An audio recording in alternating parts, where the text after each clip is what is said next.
Hello વિદ્યાર્થી મિત્રો, previous લેક્ચરમાં આપણે આદેશની રીતની વાત કરી હતી. આજે ત્યાંથી આગળ વધીશું. તો અહીંયા JEEમાં ડાયરેક્ટ એક્ઝામ્પલ ગણી શકાય એના માટેના 3 સૂત્રો છે અને આ દાખલા એ સૂત્રથી પણ ગણીશું અને આપણે આદેશની રીતથી પણ ગણીશું. એટલે આપણને ખબર પડે કે કઈ રીતે ડાયરેક્ટ ગણી શકાય છે અને આદેશની રીતથી ગણી શકાય છે. તો અહીંયા એક પહેલું સૂત્ર એવું છે, સંકલનના પ્રામાણિક સૂત્રને નામ દીધેલા છે 3, જે બ્લેક કલરના સ્ટાર કરેલા છે. એ 3 સૂત્રો છે.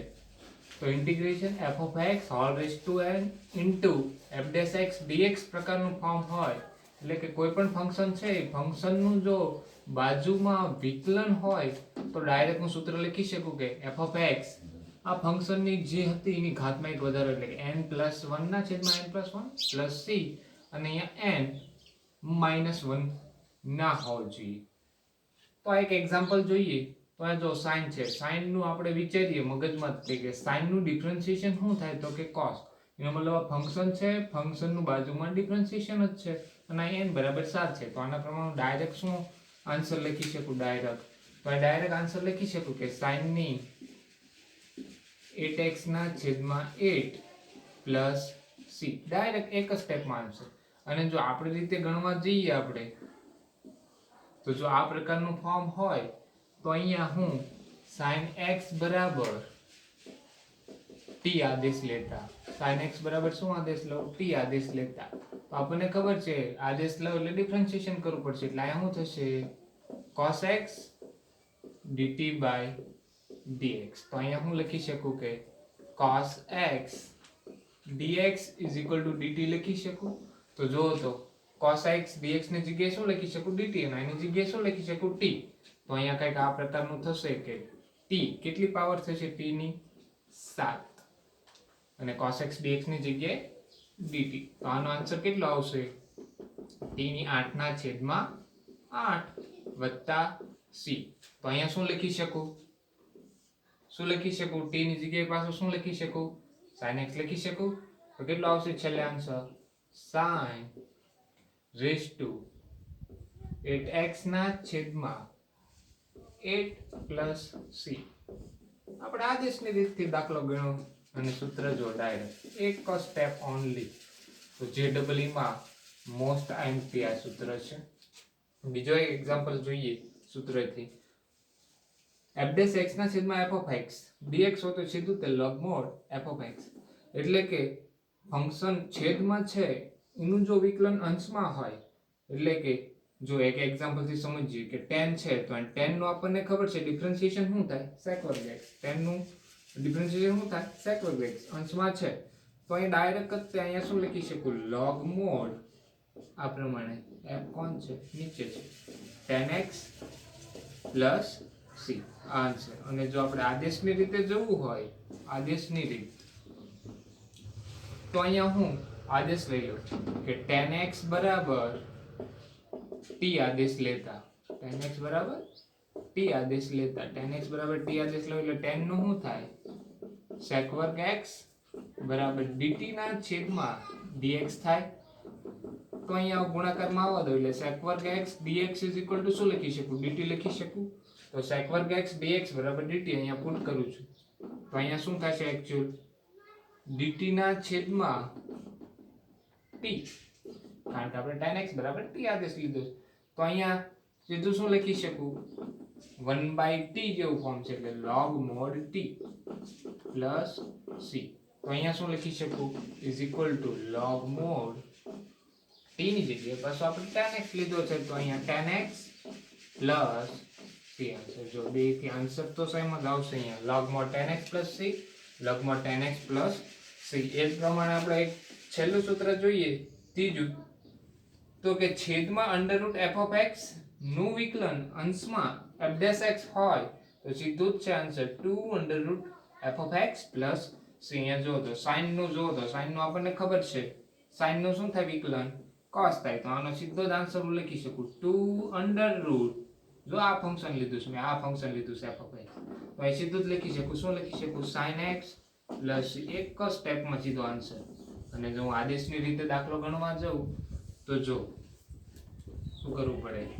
કે આની બરાબર આદેશ લઉં છું એટલે કે અહીંયા sin x બરાબર t આદેશ લેતા sin x બરાબર t આદેશ લઉં એટલે શું થાય sin નું શું થાય cos x dt ના છેદમાં dx x પ્રત્યે તે આપણે વિકલન કરીએ છીએ એટલે અહીંયા શું થાય cos x dx dt તો અહીંયા વેલ્યુ પુટ કરું છું તો અહીંયા શું થશે એક્ચ્યુઅલ dt ના છેદમાં અંડર રૂટ sin x ની જગ્યાએ શું પુટ કરી શકું t તો અહીંયા શું લખી શકું ઉપર t જાય એટલે કેટલા થઈ જાય t ની -1/2 dt થઈ જાય તો આ તો x raised to n જેવું ફોર્મ થઈ ગયું તો આની ઘાતમાં એક વધારો એટલે કે કેટલી થશે આની ઘાતમાં એક વધારો કરવું એટલે -1/2 + 1 ના છેદમાં -1/2 + 1 + c તો અહીં કેટલી થાય -અડધી વત્તા એક આખો એટલે કે અહીં કેટલી વધશે ખાલી અડધી વધશે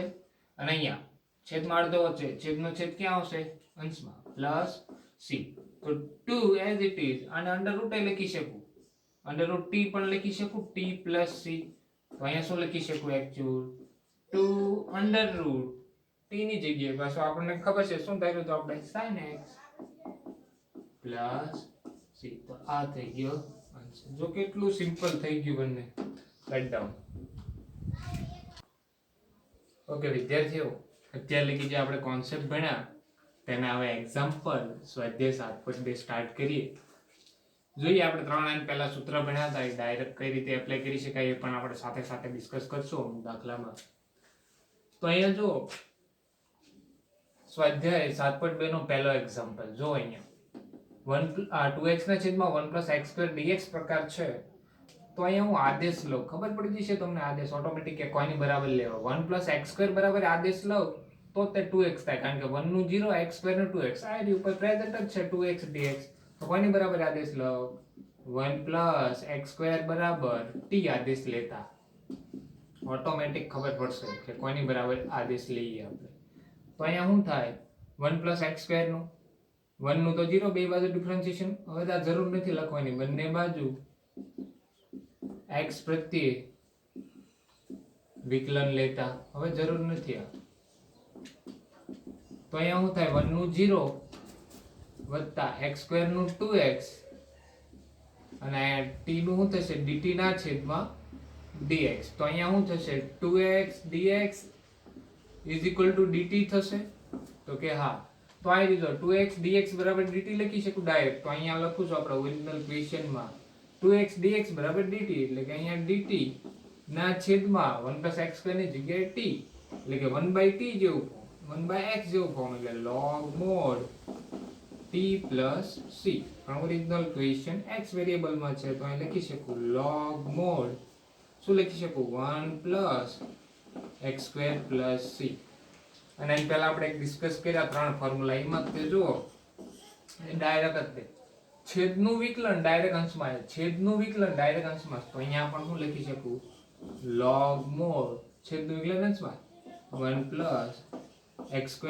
+ c કયું ફોર્મ્યુલા આપણે યુઝ કર્યું તો કે આ છેદ છે છેદનું વિકલન ક્યાં છે અંશમાં તો ડાયરેક્ટ શું આન્સર આવે log mod f of x + c જો કેટલો સિમ્પલ એક્ઝામ્પલ થાય JEE માં ડાયરેક્ટ આપણે યુઝ કરી શકીએ આ પ્રમાણે જો અહીંયા ખબર પડી જશે તમને કોઈની બરાબર મારે આદેશ લેવો કોઈની બરાબર આપણે આદેશ લઈશું કે અહીંયા log x બરાબર કારણ કે log x નું ડિફરન્શિએશન મને ખબર છે કે 1/x થાય તો અહીંયા લખું છું કે log x બરાબર t આદેશ લેતા log x બરાબર t આદેશ લેતા તો log x નો આપણને ખબર છે log x નું શું થાય 1/x અને ડાયરેક્ટ લખું અહીંયા dx dt તો આ રહ્યું પ્રેઝન્ટ 1/x dx અહીંયા પ્રેઝન્ટ જ છે અહીંયા 1 કઈ નો હોય તો 1 હોય તો એટલા બરાબર શું લખી શકું 1/x dx બરાબર શું લખી શકું dt લખી શકું તો ત્યાં પુટ કરું છું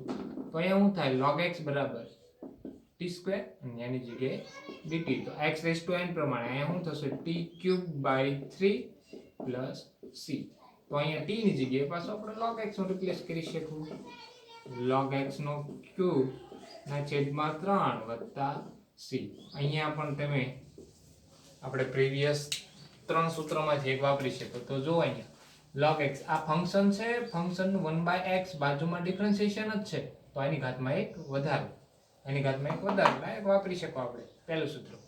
આ પ્રમાણે જો એક્ઝામ્પલ નંબર 3 ની વાત કરીએ, એક્ઝામ્પલ નંબર 3, તો અહીંયા શું થશે? આ તો ડાયરેક્ટ આનું કંઈ કરી ના શીખીએ, એટલે કે અહીંયા જો છેદમાં થી x કોમન લઈ લો, x કોમન લઈ લો એટલે શું થાય? 1 log x. તો હવે થોડોક આઈડિયા આવશે કે શું કરવું, કોઈની બરાબર આદેશ લેવો. તો જો 1 log x બરાબર હું આદેશ લઉં તો અહીંયા શું થશે? 1 નું 0, log x નું 1/x ઓલરેડી પ્રેઝન્ટ છે, તો કોઈની બરાબર આદેશ લેવાનો? 1 log x બરાબર t આદેશ લેતા, અને આદેશ લો એટલે આપણને ખબર છે ડિફરન્શિએશન કરવાનું. 1 નું 0 વત્તા 1/x dx dt થશે, તો કે હા પ્રેઝન્ટ જ છે એટલું. તો 1/x એની જગ્યાએ હું લખી શકું? એટલે બરાબર શું લખી શકું? એટલે બરાબર શું લખી શકું? હું dt લખી શકું, તો ત્યાં dt લખું છું. તો dt ના છેદમાં 1 log x ની જગ્યાએ પાછું શું લખી શકું? t. 1/x જેવું ફોર્મ 1/t છે અહીંયા, તો કાંઈ વાંધો નહીં. log mod શું થઈ જશે? t plus c. તો અહીંયા log mod t ની જગ્યાએ પાછું શું લખી શકું? 1 log x plus c. તો આ થઈ ગયો મારો answer. Okay, right down. Okay વિદ્યાર્થીઓ, 7/2 નો ચોથો એક્ઝામ્પલ જોઈએ આપણે. તો જો અહીંયા integration sin x sin એંગલમાં cos x dx છે, તો અહીંયા જો તમે cos x બરાબર જો હું આદેશ લઉં તો અહીંયા છે બાજુમાં sin, તો અહીંયા લઉં છું આદેશ કોની બરાબર? તો કે cos x બરાબર t આદેશ લેતા, t આદેશ લેતા. તો અહીંયા શું થાય? cos નું શું થશે? -sin x dt ના છેદમાં શું થાય? dx. તો અહીંયા આમ પણ લખી શકું -sin x dx dt. તો અહીંયા માઈનસ નથી, તો અહીંયા પહેલા માઈનસ આ રીતે લખી શકું, -sin x sin એંગલમાં cos x dx. તો જો -sin x dx એટલે કે -sin x dx બરાબર શું લખી શકું? dt પુટ કરી શકું? તો કે હા. તો અહીંયા શું થશે? Minus as it is -sin x dx ની જગ્યાએ dt, અને sin, અને અહીંયા cos t ની જગ્યાએ તો આપણે આદેશ લીધો છે t, જો પ્રામાણિક સ્વરૂપમાં કન્વર્ટ થઈ ગયો આની જગ્યાએ dt. તો આનું આપણને ખબર છે sin નું ઇન્ટિગ્રેશન શું થાય? તો માઇનસ cos, તો માઇનસ માઇનસ પ્લસ, તો શું આવશે? માઇનસ cos, એટલે કે cos t plus c.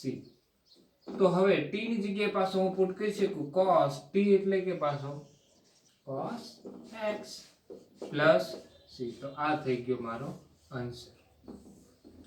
આ પ્રમાણે એક્ઝામ્પલ નંબર 5 નું ડિસ્કશન કરીએ. તો અહીંયા જો તમે sin ax plus b cos ax plus b, અહીંયા બે ના એંગલ સેમ છે. બે ના એંગલ સેમ હોય તો ત્રિકોણમિતિનું એક સૂત્ર વિચારો તો કે આવું કઈ સૂત્ર હતું એક, sin 2 θ બરાબર 2 sin θ into cos θ. જો i θ સેમ અહીંયા જ છે. જો ax plus b અહીંયા તો ax plus b. તો પહેલા એ ફોર્મમાં કન્વર્ટ કરવા માટે પહેલા તો sin 2 θ માં કન્વર્ટ કરવા માટે 2 વડે ગુણીને 2 વડે ભાગવું પડશે. શું કરવા? કારણ કે 2 નથી, કારણ કે અહીંયા 2 છે. તો અહીંયા 2 sin ax plus b into cos ax plus b into dx. તો આનું શું લખી શકું? આપણે આદેશની રીતે આ એક્ઝામ્પલ નથી કરો, ડાયરેક્ટ કરીએ આપણે. 2 sin θ into cos θ, ડાયરેક્ટ શું થાય? sin 2 ax વત્તા 2b થશે, કારણ કે 2 θ એંગલ સાથે બે તો બે જગ્યાએ ગુણશે જ તે, તો કે હા. અને અહીંયા dx. તો આનું તો આપણને ખબર જ છે ડાયરેક્ટ. sin નું શું થાય? તો કે minus cos angle as it is 2ax plus 2b plus c, પરંતુ અહીંયા x નો સહગુણક 2a હોવાથી અને છેદમાં શું આવશે? 2a. કયું સૂત્ર મેં વાપર્યું? કોઈ પણ ફંક્શન હોય એ x plus b પ્રકારનું ભણી ગયા છીએ આપણે આગળ. તો આનું શું થાય? આ ફંક્શનનું ઇન્ટિગ્રેશન એ x પ્લસ બી, પરંતુ અહીંયા શું આવશે 1/a પ્લસ સી. આ સૂત્ર વાપરે તો આને સરખું લખું તો આમ લખી શકું -1/4a ઇન્ટુ cos, અને અહીંથી 2 બહાર લેવાય તો લઈ શકો 2. અહીંયા શું આવશે ax પ્લસ બી પ્લસ સી. તો આ થઈ ગયો મારો આન્સર. Right down.